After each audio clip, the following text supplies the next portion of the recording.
রাজত্ব না দাসত্ব। ব্যবসা করছে। 2 নম্বর,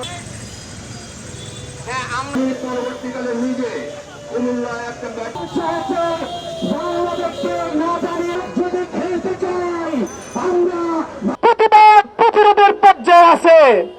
তোমরা যদি সীমা লঙ্ঘন করো তাহলে আমরা গাজওয়ার পর্যায়ে চলে যাবো ইনশাআল্লাহ।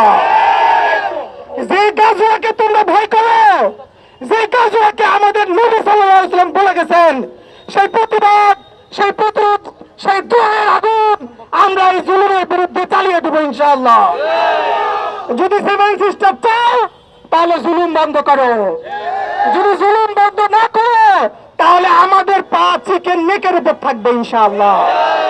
শেখ হাসিনা এদেশ থেকে বিতাড়িত হয়ে তার দেশ ভারতে আশ্রয় পেয়েছেন, আর আমরা বাংলাদেশি জনগণ, বাংলাদেশি ছাত্র জনতা এবং সেনাবাহিনী একসাথে আছি।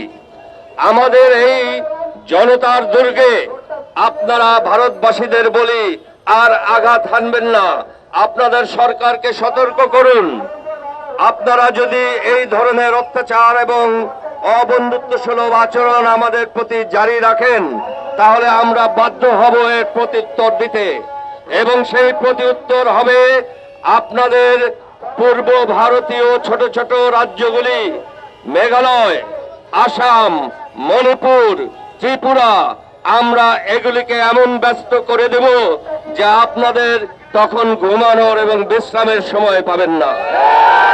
আজকে ভারত যা শুরু করেছে, রাজনৈতিক প্রতিহিংসায় বাংলাদেশের মানুষকে পানিতে ডুবিয়ে মারার এক মিশনে নেমেছে। আজকে ভারত যেটা শুরু করেছে এর খেসারত ভারতকে চরম ভাবে দিতে হবে। কেউ বলে 690 মারা গেছে, বাস্তবে এখনো অসংখ্য লাশের কোনো পরিচয় পাওয়া যায় নাই। এই লাশের সংখ্যাগত আমরা জানি না। এই লাশগুলো যে বানাইলো তাকে আদর যত্ন করে রেখে দিয়েছে ভারত।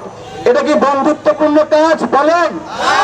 বন্ধুত্বপূর্ণ কাজ না, অনেক হিসাব আছে।